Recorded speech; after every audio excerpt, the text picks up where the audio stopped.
So I think what we're going to do is just going to hold us up today, and in the interest of sticking with this flywheel,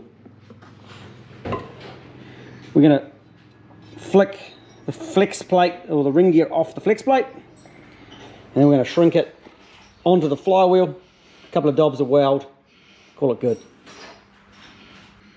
What we need to do is we actually need to measure that when we put the ring gear onto that flywheel, that it's actually going to sit in the right place. Or any of the spacer behind it. Well, if we need to put a spacer, that's okay. If we have to put a spacer, at least we can work with that, can't we? So let's do a measure up. So rule. We're going to use the meter long ruler to measure. I'll stand back here. Go from like this point here, so from the edge of the bow flange. You need to go that way with the rule so it sits flat. Yeah, that's perfect.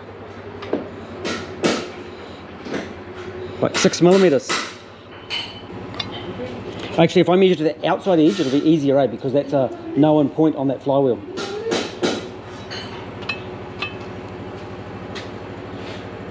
I'll just move the engine, 17 millimeters. Same time. Oh, almost got you.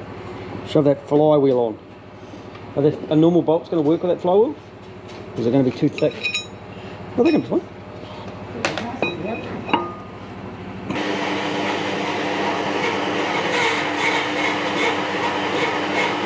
18 millimeters. We can make that work.